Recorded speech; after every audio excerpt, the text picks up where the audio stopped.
నమో నమః. UGC net సంస్కృత అభ్యాసానికి స్వాగతం. ఈరోజు వీడియోలో వాక్ మనస్ ఆఖ్యానం గురించి చెప్పబోతున్నాను.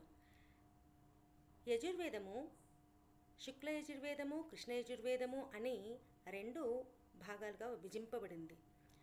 అందులో శుక్ల యజుర్వేదము రెండు శాఖలుగా విభజింపబడింది. మాధ్యందిన శాఖ, కాన్వ శాఖ. ఈ రెండు శాఖలకు చెందినది శతపథ బ్రాహ్మణము. దీనిలో మొత్తం 14 కాండలు, 100 అధ్యాయాలు ఉన్నాయి. 100 అధ్యాయాలు ఉన్నందున దీనిని శతపథ బ్రాహ్మణం అంటారు. ఈ శతపథ బ్రాహ్మణంలో మొదటి కాండలో 4వ అధ్యాయంలో 8 నుంచి 13వ మంత్రం వరకు ఉన్న 6 మంత్రాలను వాక్ మనసుల ఆఖ్యానం అంటారు. ఈ వాక్ మనసు ఆఖ్యానంలో మొదటి మంత్రం అథాతో మనసశ్చైవ వాచశ్చ అహం భద్ర ఉదితం మనశ్చ హ వై వాక్యాహం భద్ర ఉదాతే. ఇప్పుడు ఇక్కడి నుండి తమ తమ శ్రేష్టత విషయంలో మనస్సుకు మరియు వాణి అంటే వాక్కుకు మధ్య సంవాదం మొదలవుతుంది. నేను శ్రేష్టమని మనస్సు అంటే నేనే శ్రేష్టమని వాక్కు అన్నది. తర్వాత మంత్రం తద్ధ మన ఉవాచ అహమేవ త్వత్ శ్రేయః అస్మి న వై మయా త్వం కించన అనభిగతం వదసి సా యన్మమ త్వం కృతానుకరానువత్మాస్యాహం ఏవ తత్ శ్రేయోస్మీతి. అప్పుడు మనస్సు అంది, నేను నీకంటే గొప్పదాన్ని, నేను విచారించనిదే నీవు ఏమీ చెప్పలేవు, నీవు నన్ను అనుకరిస్తావు కనుక నేను నీకంటే శ్రేష్టమైన దానిని అని. ఇక్కడ అనభిగతం అంటే అజ్ఞాతం అని, అనువత్మ అంటే అనుకరించేవారు అని అర్థం. తర్వాత మంత్రం అతః వాగువాచ అహమేవ త్వత్ శ్రేయో అస్మి యద్వై త్వం వేత్తాహం తద్విజ్ఞాపయామ్యహం సంజ్ఞాపయామి ఇతి.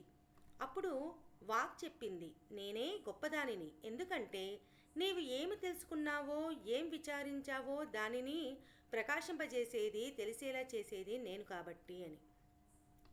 తర్వాత మంత్రం తే ప్రజాపతిం ప్రతి ప్రశ్నమేయతుః స ప్రజాపతిర్మనస ఏవ అనూవాచ మన ఏవ త్వచ్ఛ్రేయో మనసో వై త్వం కృతానుకర అనువత్మాసి శ్రేయసో వై పాపీయాన్ కృతానుకరో అనువత్మా భవతి.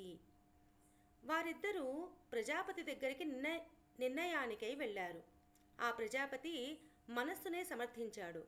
మనసే నీకంటే అంటే వాక్కు కంటే శ్రేష్టము, ఎందుకంటే నీవు మనసును అనుకరిస్తావు. పెద్దవారిని చిన్నవారు అనుసరిస్తారు, అది సహజం. పెద్దవారిని అనుసరించేవారు నిశ్చయంగా తక్కువ శ్రేణిగా చిన్నవారిగా పరిగణింపబడతారు అని. సాహ వాక్ పరోక్త విశిష్మయే తస్యై గర్భః పపాత. సాహ వాక్ ప్రజాపతిం ఉవాచ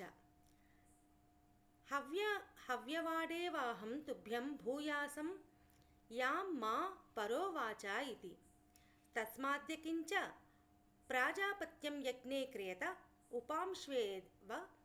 ఉపాంశు ఏవ తత్ క్రియతే హవ్యవాఢి వాక్ ప్రజాపతయా ఆసీత్. పర అంటే చిన్నది అని చెప్పబడిన ఆ వాక్కు విస్మయం చెందినది. వాక్కుకు గర్భాపాతం జరిగినది. అప్పుడు వాక్కు ప్రజాపతితో చెప్పినది, నీకు నేను హవ్యం తీసుకెళ్లను, ఎందుకంటే నన్ను పర అన్నావు కాబట్టి. ఆ కారణం చేత ఏదైనా యజ్ఞంలో ప్రజాపతి కొరకు చేసే విధిని మౌనముగా పఠిస్తారు.